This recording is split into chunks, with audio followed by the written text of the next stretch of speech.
वफाकी वज़ीर इत्तलाआत व नशरियात फवाद चौधरी साहब मुश्किल में हैं, बल्कि बहुत ज़्यादा मुश्किल में हैं। और उसकी वजह है एक तो इलेक्शन कमीशन से परवाना है, जो कुछ उन्होंने इलेक्शन कमीशन के खिलाफ कहा, दूसरी तरफ उनकी नाअहली का केस भी इस्लामाबाद हाई कोर्ट में चल रहा है। गुलाम रज़ा साहब, पहले तो इस केस का बताएं कि कहाँ तक पहुँचा है केस, क्या हो रहा है, ये जो नाअहली का केस है। नाअहली केस में जी काफ़ी डिले लिया गया था, बहुत ज़्यादा, और अभी भी केस ज़ेर समाअत है। 4 नवंबर को उसकी समाअत है और 4 नवंबर को दलाइल तलब कर रखे थे कि आप जो है वो अपने दस्तावेज़ाती जो जवाब है वो फराहम करें। 19 अक्टूबर तक का उसके लिए वक्त था, लेकिन अभी तक जो है वो उन्होंने वहाँ जवाब दाखिल नहीं किया।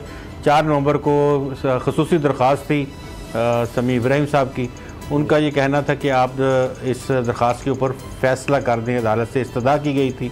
अतर मिनल्लाह साहब ने उनसे कहा था कि ये इलेक्शन कमीशन ऑफ पाकिस्तान का काम है या ये नेशनल असम्बली का काम है, तो उनको मिसाल दी गई थी इस हवाले से कि इससे पहले प्रेसिडेंट्स मौजूद हैं और मियां नवाज शरीफ का फ़ैसला सुप्रीम कोर्ट ऑफ पाकिस्तान से हो चुका है, तो आप भी अपेक्स कोर्ट हैं, तो आप भी इस हवाले से फ़ैसला दे दें, चाहे वो फ़ैसला कुछ भी हो। तो इस तरह से 4 नवंबर का जो टाइम है वो दिया गया था। 4 नवंबर को दोबारा समाअत होगी और उम्मीद करते हैं कि 4 नवंबर को इस केस का जो है वो हतमी फ़ैसला सुना दिया जाएगा। केस अगर आप बताऊं मैं आपको, तो केस ये है कि इन्होंने जो 2018 के इंतखाबात थे उसमें जो गोशवारे दाखिल थे उनमें तजाद था। इन्होंने बहुत सारी चीज़ें अपनी छुपाई थी।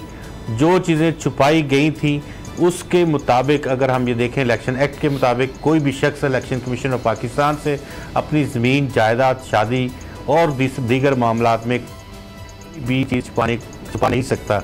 अगर छुपाएगा तो उसके ऊपर आर्टिकल 62, 63 का इतलाक होगा। एक तरफ से वो अपनी अहलियत खो देगा और दूसरी तरफ उसके ऊपर नाअहली इम्पोज हो जाएगी। तो ये हमारे पास स्टोरी की गई थी बोल की जानिब से, बोल के पास तहकीकाती सहाफ़ियों की जानिब से, बोल के मेंबरान की जानिब से इसके ऊपर तहकीक की गई और बाकायदा शवाहद की रोशनी में जो उनकी ज़मीनें थी उनकी मोहतरमा ज़ौजा के नाम और दीगर असासे थे, उस पर हमने स्टोरी की। स्टोरी करने के बाद वो ज़ाहिर है उससे नाराज़ हुए, उनसे मौका भी लेने की कोशिश की गई थी उस वक्त। फिर बाद ज़ाहिर है कि ये केस हमने दाखिल कर दिया। तो ये वो केस है और इसका उम्मीद करते हैं कि इसका फ़ैसला मेरिट पर सुना दिया जाएगा 4 नवंबर को। और दूसरी बात जो दूसरा एक इनका 27 अक्टूबर को यानी कि कल इनकी पेशी है इलेक्शन कमीशन पाकिस्तान में। वहाँ मैं सिर्फ ये देखना चाहता हूँ कि ये माचिस और पेट्रोल साथ लेके जाते हैं या नहीं जाते हैं, क्योंकि आज आज़म स्वाति साहब तो गए थे जी, वो आज़म स्वाति साहब गए थे, लेकिन वो उनके पास तो माचिस और वो तेल शेल नहीं था, बिल्कुल भी खाली हाथ ही थे। तो वो कह रहे हैं कि मैं तो यहाँ आया हूँ, इलेक्शन कमीशन का जो मर्तबा है वो बुलंद हुआ है मेरे यहाँ आने से। अच्छा, उन्होंने कहा कि इलेक्शन कमीशन का मर्तबा बुलंद हो गया मेरे यहाँ आने से। तो मेरे ख्याल में कई और जगह हैं पिंडी में भी और काफ़ी जगहों पे जहाँ खैर उनके मर्तबे बुलंद करवाने का शायद वक्त आने को है, तो वहाँ फिर जाएंगे ये अपने मर्तबे बुलंद करने के लिए। तो कल जो है इनकी पेशी, तो उसमें सबसे पहले तो हम यही देखेंगे कि माचिस और तेल साथ है या दे आर सबमिटिंग अपॉलॉजी और समथिंग। पहले इन्होंने मोहलत, देखते हैं अब कल तक इंतजार करना पड़ेगा। ठीक, पहले भी इन्होंने मोहलत मांगी थी बाबर साहब और काफ़ी उनको वक्त मिल गया था 3 हफ्ते का जवाब देने के लिए। तो ये इसमें भी लगता है मज़ीद मुझे लगता है कि वक्त ही मांगेंगे, डिले तो इसमें करवाएंगे, क्योंकि ये भी इनके लिए बड़ा मुश्किल हो रहा है। जिस तरह हमने देखा वो नाअहली केस है उसमें भी ज़्यादा से ज़्यादा डिले की तरफ जा रहे हैं, इसमें भी चाह रहे हैं कि शायद काफ़ी इसमें डिले किया जाए। ज़ाहिर बात है उसका मतलब जवाब तो इनके पास है कोई नहीं है। जिस तरह से इन्होंने प्रेस कॉन्फ्रेंस की उसमें आप इनकी रौनक और तकब्बुर देखें कि जिस तरह से ये अदारों को जो है वो टारगेट करते रहे, अदारों को बुरा भला कहते रहे और उनको धमकियाँ देते रहे।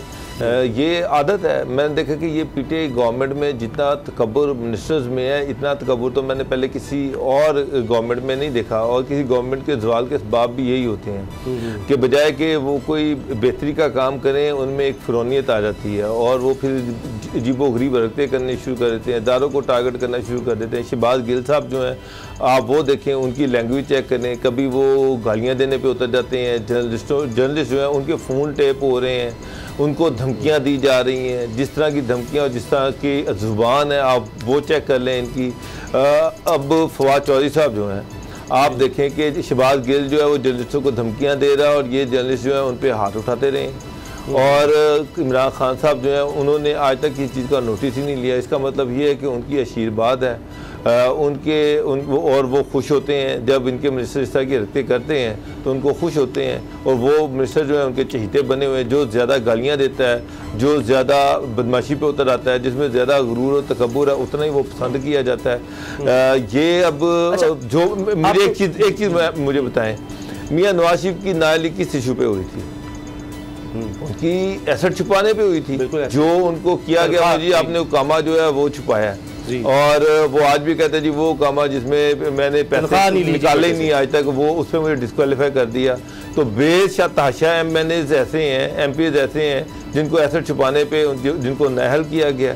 तो ये तो साबित हो चुका हुआ है, ये तो साबित कर दिया गया कोर्ट में कि जनाब इन्होंने एसेट छुपाए हैं, इन्होंने अपनी बीबी के नाम पर एसेट जो थे वो छुपाए हैं। अब यहाँ पर चीमा साहब थे, निसार चीमा साहब थे जो गुजरांवाला से MNA थे, उनकी 2 बीवियाँ थी। एक बीबी को उन्होंने एसेट दे दिए, दूसरी के एसेट नहीं दिए, वो डिस्क्वालीफाई हो गए थे। हालांकि वो खुद हाई कोर्ट के जज रिटायर थे, लेकिन वो डिस्क्वालीफाई हो गए थे।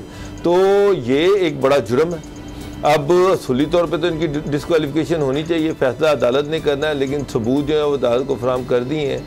इलेक्शन कमीशन जो है जिस तरह से एक अदारे को इन्होंने टारगेट किया है, धमकियाँ दी हैं, मेरा ख्याल है कि उसको भी इस पर एक्शन लेना चाहिए। इनको मजीद टाइम नहीं देना चाहिए।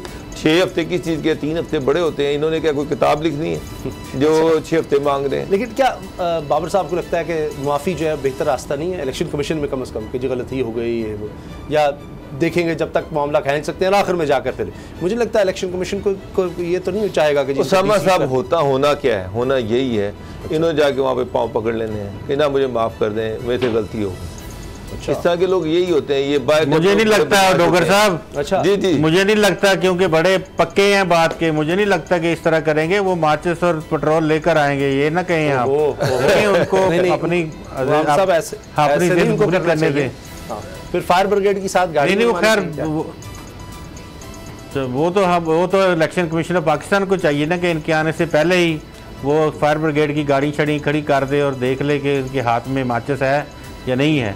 तो माचिस ज़ाहिर है किसी न किसी ने तो पकड़ाई हुई है इनको माचिस के, ये आपने तीली लगानी है। सर वो किसने पकड़ाई है वो भी बताए ना।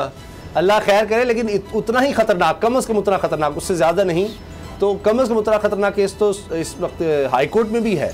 तो वहाँ तो आ ही नहीं रहे, वहाँ तो केस ही नहीं चल रहा उस तरह से, यानी उधर आकर अपने केस अपना दिफा करें। ये वकील भी हैं फवाद चौधरी साहब। जल्द केस चलेंगे इंशाअल्लाह ताला, सारे केस चलेंगे, सारे फड़े जाएंगे। अच्छा बड़े मजे आने, कोई नहीं बचेगा। साथ इलेक्शन कमीशन भी इस्लामाबाद हाईकोर्ट केसेस से इनका कोई हतमी फैसला सामने आता है। सब्सक्राइब करें और बेल दबाएं ताकि कोई खबर रह न जाए।